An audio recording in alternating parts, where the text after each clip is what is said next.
कभी ऐसा फील हुआ है कि आज के दिन सच का वैल्यू ही कम हो गया है, जैसे एक रेस हो जहाँ झूठ तेज भागता दिखे और सच कब कब पीछे छूट चुका है। फेक न्यूज़ वायरल हो जाता है, ड्रामा स्प्रेड हो जाता है और जो सिंपल सच होता है वो कहीं बैकग्राउंड में रह जाता है। धीरे धीरे एक बिलीव बन गया है, गुड पीपल लूज, सच का ज़माना ख़त्म हो गया, ट्रूथ डजंट विन एनीमोर। लेकिन शायद हम गलत जगह ब्लेम कर रहे हैं। हो सकता है प्रॉब्लम सच्चाई का स्ट्रेंथ नहीं, हमारी चॉइस हो, क्योंकि सच आज भी वही है, बस हम उसे देखना कम कर चुके हैं। आजकल जब भी कुछ गलत होता है हम तुरंत बोल देते हैं कि दुनिया खराब हो चुकी है, लोग बदल गए, सच की वैल्यू नहीं रहे। ये लाइन बोलना इजी लगता है क्योंकि फिर जिम्मेदारी हमारे ऊपर नहीं आती, ब्लेम सीधा दुनिया पर चला जाता है। पर थोड़ा कामली सोचे तो क्या सच में ट्रूथ वीक हो गया है या हम ही उसे अवॉइड करने लगे हैं? ट्रूथ कोई फिजिकल चीज़ नहीं जो टाइम के साथ कमज़ोर हो जाए, वो तो एक कॉन्सेप्ट है, एक प्रिंसिपल है, वो वही रहता है। बस हमारी विलिंगनेस कम हो जाती है उसे फेस करने की। पहले हम रुक के सुनते थे, अब स्क्रॉल करके निकल जाते हैं। कभी सच कंफर्टेबल होता भी है। सच तो अक्सर ईगो तोड़ता है, वो दिखाता है कि गलती सिर्फ सिस्टम में नहीं, कभी कभी हमारे डिसीजन में भी है। वो हमसे एक्सक्यूज छीन लेता है और नेचुरली किसी को अपनी गलती सुनना पसंद नहीं, इसीलिए हम क्या चूज करते हैं? कंफर्ट। दूसरी तरफ झूठ क्या करता है? तसल्ली देता है, बोलता है सब ठीक है, तुम सही हो, प्रॉब्लम किसी और में है। और ये सुनना बहुत कंफर्टिंग लगता है, इसीलिए सच से ज़्यादा झूठ पॉपुलर हो जाता है। तो शायद प्रॉब्लम ट्रूथ की नहीं, प्रॉब्लम कंफर्ट की एडिक्शन है। हम सच से नहीं, उस एफर्ट से डरते हैं जो सच मांगता है। इसी जगह पे कलयुग का कॉन्सेप्ट थोड़ा इंटरेस्टिंग लगता है। कलयुग को लोग अक्सर ब्लेम करते हैं, जैसे युग ही खराब हो और वक्त भी हमारे अगेंस्ट चल रहा हो, जैसे हम कुछ कर ही नहीं सकते क्योंकि कलयुग चल रहा है। पर हो सकता है पिक्चर थोड़ा उल्टा हो सकता है कलयुग प्रॉब्लम क्रिएट नहीं करते, सिर्फ एक्सपोज करता है।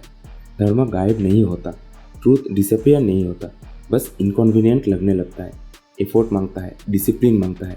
और झूठ वो हमेशा इजी ऑप्शन देता है, शॉर्टकट देता है, इंस्टेंट रिलीफ देता है। तो नेचुरली इंसान क्या चूज़ करेगा? इजी चीज़।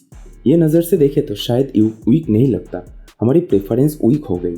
हमने कंफर्ट को ट्रूथ से ज़्यादा इंपॉर्टेंस दे दी और धीरे धीरे जब लाखों लोग सेम चॉइस लेते हैं तब पूरा समाज चेंज हो जाता है। और शायद इसी को ही कलयुग बोलते हैं। आज के टाइम सोशल मीडिया पे ही देखे तो फेक न्यूज़ सेकंड्स में वायरल हो जाता है। ड्रामा, आउटरीच, कंट्रोवर्सी सब इंस्टेंटली स्प्रेड होता है। लोग शेयर कर देते हैं बिना चेक किए क्योंकि कंटेंट एक्साइटिंग है। लेकिन कोई सिंपल जेन्युइन सी टॉपिक पोस्ट हुआ तो हार्डली कोई रुक के देखता है क्योंकि सच बोरिंग लगता है। उसमें थ्रिल नहीं होता, वो शाउट नहीं करता, वो क्वाइटली बस एग्जिस्ट करता है। और आज की दुनिया में जो चीज़ चिल्लाती नहीं वो दिखती भी नहीं। इन कॉन्ट्रास्ट झूठ स्टोरी बनाता है, इमोशंस ट्रिगर करता है, हीरो वर्सेस विलेन टाइप पोल क्रिएट करता है, व्यूज़ लाता है, एंटरटेनमेंट देता है। और ऑनेस्टली ह्यूमन ब्रेन एंटरटेनमेंट को ही फैक्ट से ज़्यादा प्रेफर करता है। इसीलिए सच स्लो लगता है और झूठ फास्ट, और फर्स्ट चीज़ को एल्गोरिदम भी सपोर्ट करते हैं। इसी पैटर्न का एक लार्जर वर्जन माइथोलॉजी में भी दिखता है। जब लोग धीरे धीरे सच्चे से दूर जाते रहते हैं, जब सिस्टम सिर्फ कन्वीनियंस पे चलने लगता है, तब प्रॉब्लम्स एक दिन में एक्सप्लोर नहीं होते, वो क्वाइटली बिल्ड होते रहते हैं। हर रोज़ स्मॉल करेक्शन का चांस मिलता है, हर रोज़ सच चूज़ करने का ऑप्शन होता है। पर हम क्या सोचते हैं? छोड़ो, कल देख लेंगे। और ये कल सालों तक चलता रहता है। फिर एक पॉइंट आता है जहाँ स्लो रिपेयर का टाइम ख़त्म हो जाता है। तब सॉफ्ट सोल्यूशन काम नहीं करते, तब हार्ड रिसेट करना पड़ता है। कल्कि का कॉन्सेप्ट शायद इसी लॉजिक को रिप्रेजेंट करता है। गुस्सा नहीं, रिवेंज नहीं, करेक्शन। जब इम्बैलेंस लिमिट क्रॉस कर देता है तब सिस्टम को सीधा क्लीन करना पड़ता है, जैसे नेचर अपने तरीके से बैलेंस वापस लाती हो। अगर चीज़ें हम खुद से ठीक ना करें तो सिस्टम को फोर्सफुली रिसेट कर दिया जाता है, क्योंकि कभी कभी डिले ही सबसे बड़ा डैमेज करता है। इसीलिए सवाल किसी और पे नहीं आता, थोड़ा हम पर भी आता है। अगर कल हमें अपने लाइफ के सच क्लियरली दिख जाए, बिना एक्सक्यूज के, बिना फिल्टर्स के, क्या हम उसे ऑनेस्टली एक्सेप्ट कर पाएंगे? या तब भी हम वही करेंगे जो हम रोज़ करते आए हैं, इग्नोर, पोस्टपोन, डिस्ट्रैक्ट। कभी कभी हम सच को इसीलिए रिजेक्ट नहीं करते क्योंकि वो गलत लगता है, हम इसीलिए रिजेक्ट करते हैं क्योंकि वो हमें चेंज होने को बोलता है।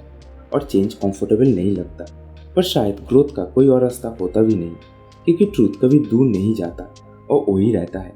बस हम आँख बंद कर लेते हैं, और जब समझ आँख बंद कर लेता है तब हिस्ट्री खुद रिसेट हो जाता है। आज के वीडियो का कौन सा पार्ट आपको सबसे ज़्यादा रिलेटेबल लगा, कमेंट करके ज़रूर बताइए। और नेक्स्ट वीडियो के लिए आप किस टॉपिक पर डिस्कशन देखना चाहते हैं वो भी सजेस्ट करें। अगर वीडियो मीनिंगफुल लगी हो तो लाइक और सब्सक्राइब करना मत भूलिए, और इसे फ्रेंड्स और फैमिली के साथ शेयर भी करें। मिलता है नेक्स्ट एपिसोड में एक और ऐसे टॉपिक के साथ जब माइथोलॉजी और लाइफ के बीच का कनेक्शन थोड़ा और क्लियरली समझने की कोशिश करेंगे।